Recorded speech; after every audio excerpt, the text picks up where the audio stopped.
evening, everyone. I'm Lilian Efobi, and I would love to say a big thank you to World Literacy Foundation for the privilege and the platform to make this paper presentation on tackling the challenge of out-of-school children in Nigeria through skills empowerment, with a special focus on the Almajiri children in Nigeria. It's been 3 days of awesome learning from different presenters. Several of the presentations struck me. I was impressed by the presentation by Education Cannot Wait because there's an alignment with what I'm going to present on. I remember walking on the street of Lagos, and then I met an out-of-school child begging on the road, and in a bit I interviewed the child, and the child was like, one of the response I got was, I don't want to beg again. I want to go to school. I want to learn how to speak English. I want to make money the right way rather than begging.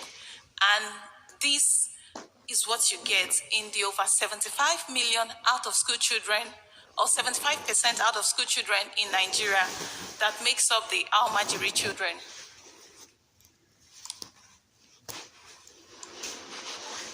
The Almajiri system resists the Western or perceived conventional system of education, and in most cases, the instructors of these children only fulfill their religious obligation without caring for their physical, emotional, or other basic needs, which sometimes leads to the children begging and engaging in menial jobs for survival.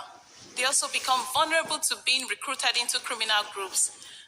These children, who most times are school drops out or have never even been to the four walls of a classroom, due to certain economic factors such as poverty, especially the lack of financial capability to pay school fees, textbooks, and other educational needs. I don't know if we remember the Chibok girls case in 2015, the Bring Back Our Girls campaign. It was a global campaign. It was very popular. I don't know if anybody remembered. So let's just have that in mind here, the Bring Back Our Girls campaign, where some school children were kidnapped from Borno State in Nigeria. We'll definitely get to that part. Now, the Almajiri children, they make up 70% of the out-of-school children in Nigeria. I remember in 2020, that was during the pandemic, UNESCO released a report on the number of out-of-school children in Nigeria, pegging it at 11 million. And in 2022, 2 years later, the number rose to 20 million, meaning that it's drastically increased from 11 million to 20 million, meaning nothing was done or something was done, but that number increased. And we have this out-of-school children in Nigeria due to several factors such as socioeconomic exclusion, insecurity, illiteracy, poverty, and primitive practices. I also recall very well during the Goodluck Ebele Jonathan tenure as a former president of Nigeria, where his administration focused on building 145 schools in northern Nigeria, where we have the most highest number of out-of-school children. For these children to go to school, be empowered with literacy and numeracy. But at the end of the day, realize that these children, most of them dropped out of this school. And today, these school buildings, these school structures that was erected by the then administration is deteriorating, meaning that these children are not in school. And where are these children? These children are on the road. The government have done a lot. Even in the current location where we are piloting our innovation, Akinyele community in Ibadan, to be precise, the government, Oyo State government, they relocated these children from the streets to a resettlement center with promises that there are schools, there are hospitals, and everything these children need there, so they don't go on the street to beg. But you find out that those things, those infrastructures, those facilities are actually not there. We also have NGOs all over Nigeria who have gone around, especially in the northern region of Nigeria, to try to address this problem by distributing food, clothing, but these are not sustainable. The children eat today, they wear the clothes today. That does not mean they will not go back on the street. And then, in the course of our research, some of the scholars we came across suggested various solutions to this problem.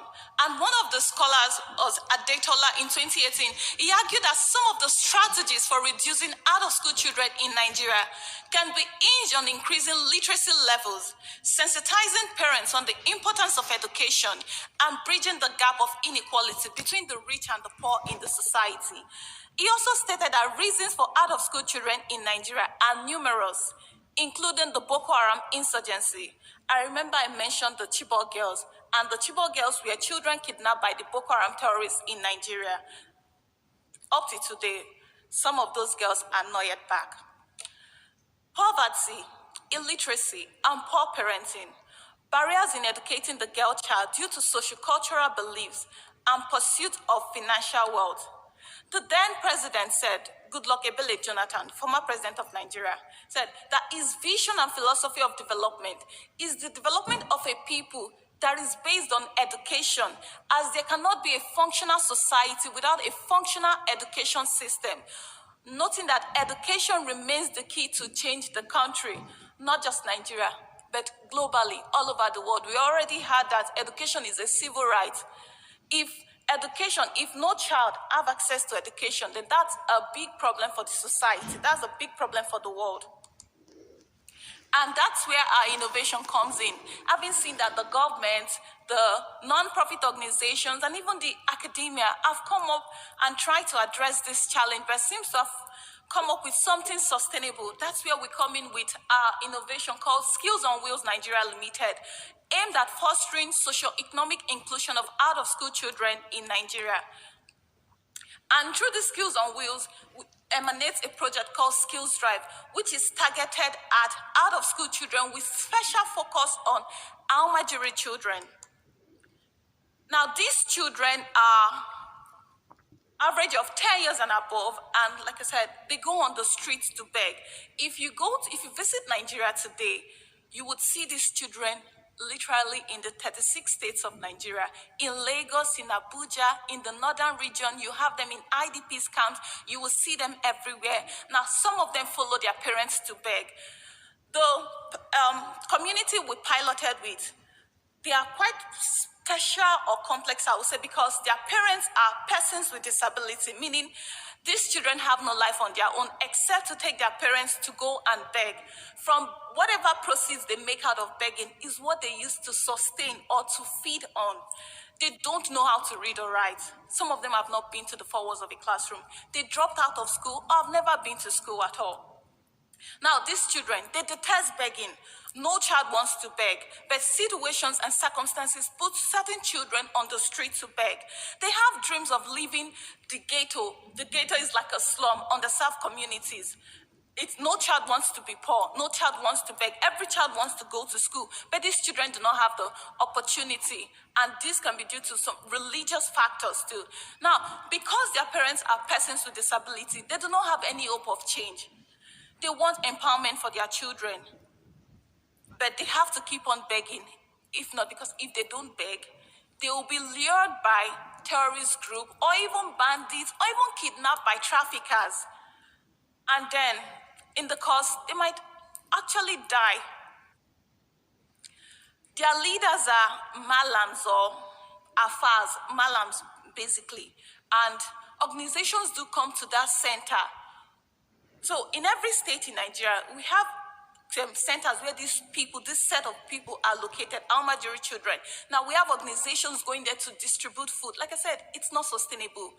They also try to see how these children can do certain things, but at the end of the day, it's not sustainable.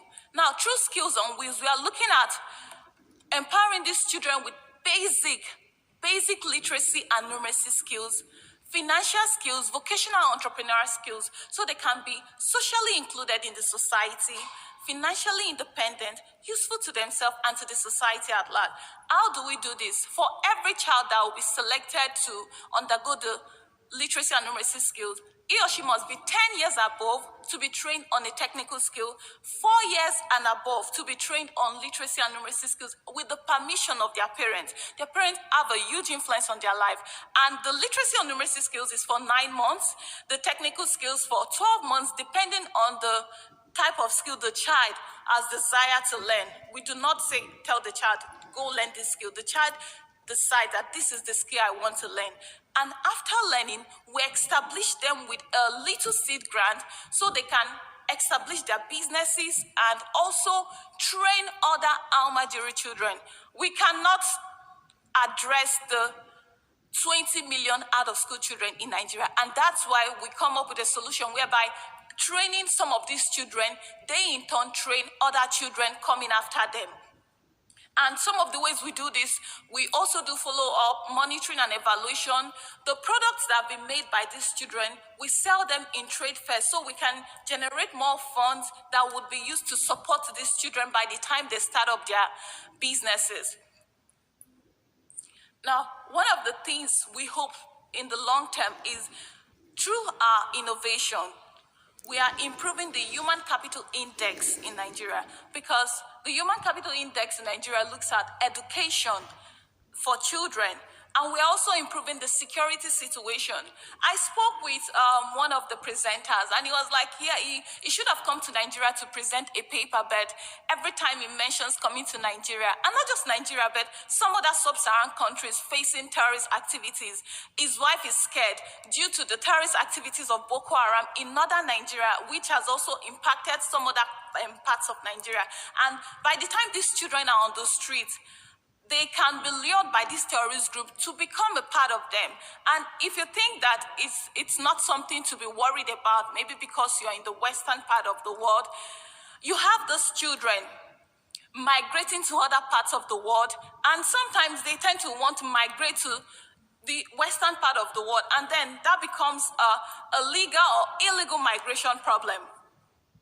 These students also are able to read and write, they are able to solve arithmetic problems, and they are also able to make money from the technical skills they've acquired.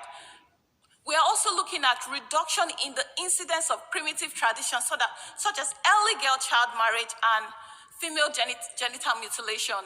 Now, for the girl child amongst these Almajiri children, from 8 years and above, they are giving out for marriage.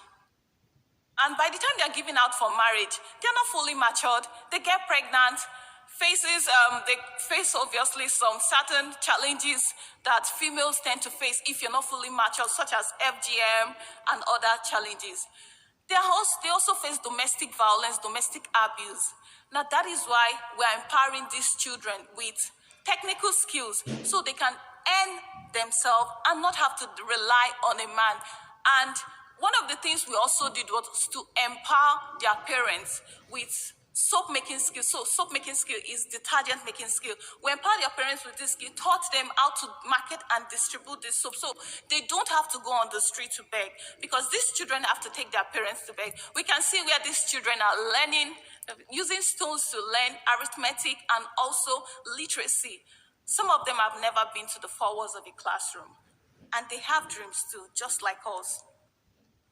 This year, we have Aisha and 2 other Almajiri child being enrolled in tailoring skill.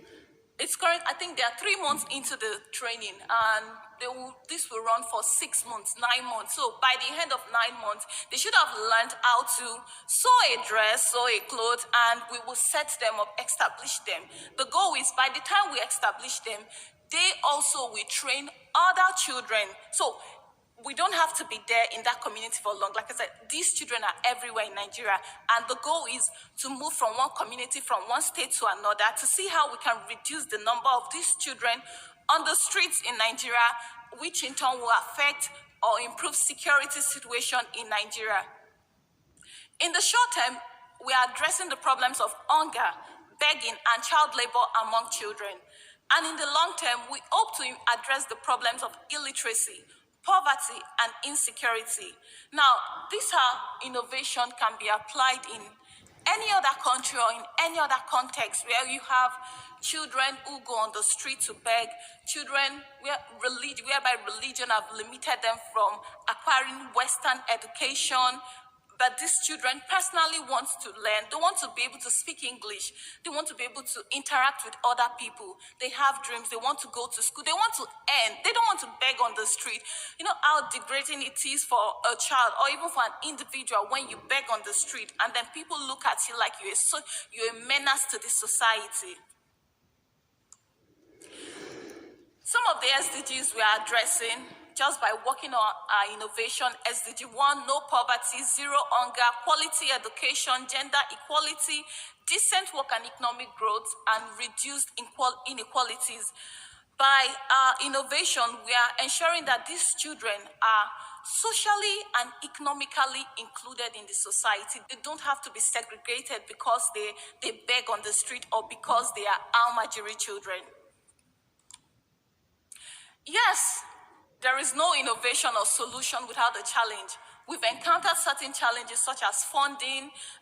Yes, we've also encountered government bureaucracy and in terms of human resources. Now, dealing with these children, they are special out-of-school children. They are not the regular out-of-school children you get to see. So it requires patience to be able to engage with them. They don't even understand English language, so you have to be patient in communicating, in teaching with them. And most times the volunteers we work with might not be patient enough to actually groom and nurture these children so they can become what we have envisaged them to be. Myself and my team members have been effortlessly working on this innovation using our personal bootstrapping internally to ensure that the 20 million out-of-school children we have in Nigeria reduces to, if possible, 5 million, 4 million, 8 million, or even 1 million out-of-school children. And that in turn will impact or affect the economy of Nigeria positively. It will impact on migration positively. It will also impact on security, whereby we have people from all over the world wanting to come to Nigeria to do business and not having to be scared of insecurity or scared of Boko Haram terrorist activities or being kidnapped on the streets of Lagos or Borno or Adamawa. Thank you so much. And I'm ready to take any questions you have.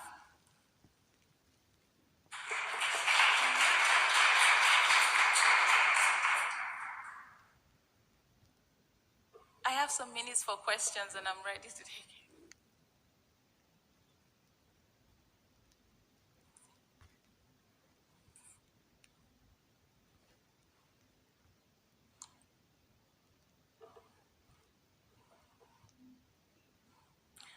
Thank you.